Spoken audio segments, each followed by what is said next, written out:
Alright guys, well, this is the second revision of my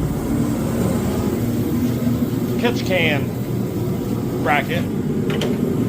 So, if you guys are wanting things like this, you can probably hit me up. That's just because it's cold out. That rubs right off. But, so, obviously, I can push it further, whatever dimensions you guys want. If you guys are running a different catch can, I know they always send, at least with this one, they sent like a universal just flat bar, which you'd have to like screw to your firewall, or I was like, this looks way nicer. When this has tension on, it'll be further away, but even without tension, it doesn't touch, so we should be fine. But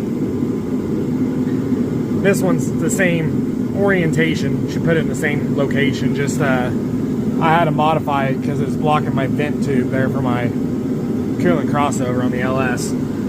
So if you guys are interested in ones like this and you need it for a different application other than LS, or if you guys are wanting to run the same spot, let me know. I don't mind. I mean, something like this would be like, depending on how crazy you guys get with the bracket, I mean, a simple bracket like this, probably 20 bucks.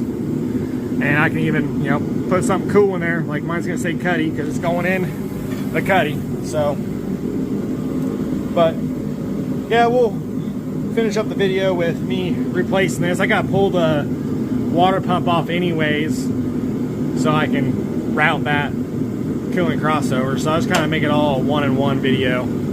So I've also made some seat brackets and stuff for my car. So brackets, I can engineer them for the most part. Another says Cuddy, because, you know, I got a Cuddy. Why not? I ain't got the access. But we'll see how those land. So let's get these seats mounted. But yeah, let me know, guys. I don't mind making an extra 20 bucks here and there to help out a fellow car brother or sister. Alright guys, so I got the water pump off. I'm about to pull this bracket.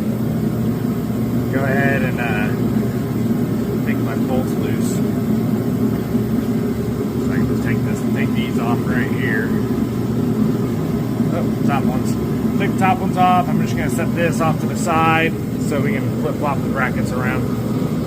So, here we go. Alright guys, we got the bracket flopped around. And just got to put this on. So real quick, just because I know everybody's going to ask eventually about how to run the catch can, we'll just run through that real fast. So you have in and out on your catch can. I don't know if you saw the outward, but it's on the other side. So the way it needs to run, at least for my setup, I mean, I'm sure you can do it differently, but I got it running from this valve cover to the in, and then from the out goes to the intake, and then this breather here actually hooks into my cold air intake sitting over there, so that way you have fresh air. So the idea is the fresh air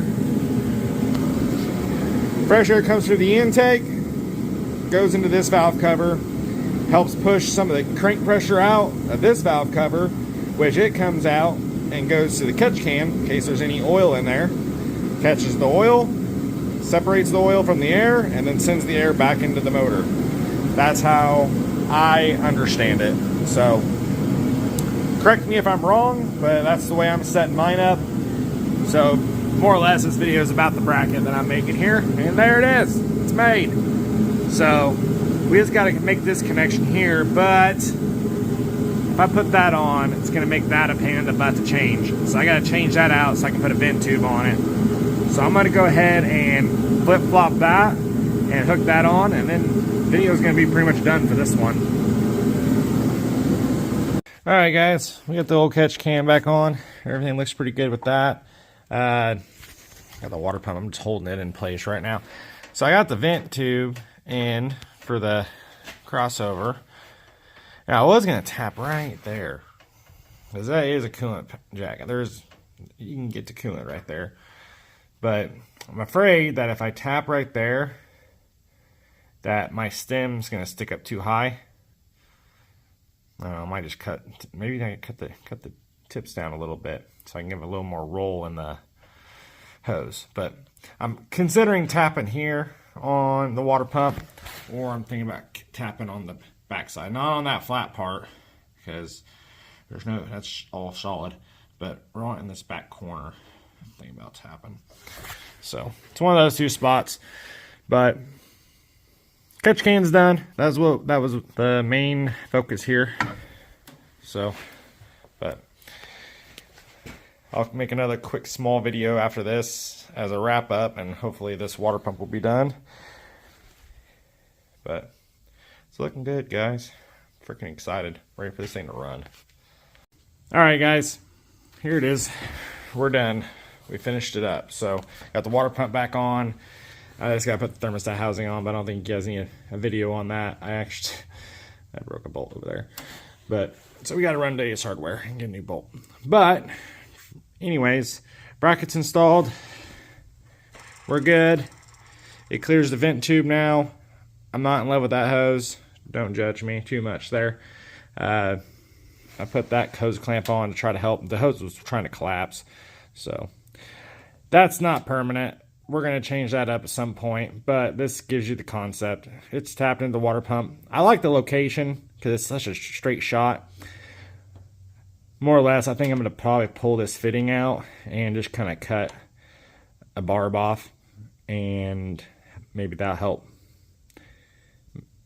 make it not so high.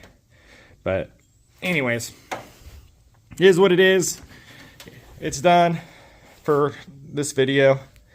I'm sure maybe in future videos you'll see what I ended up doing to change it. I'll probably mention it if I do change, or when I do change it, I'll probably throw it in another video at some point. But this is all mainly about this here catch can anyways. So we got clearance. We got clearance. So we should be good. So, but looks good.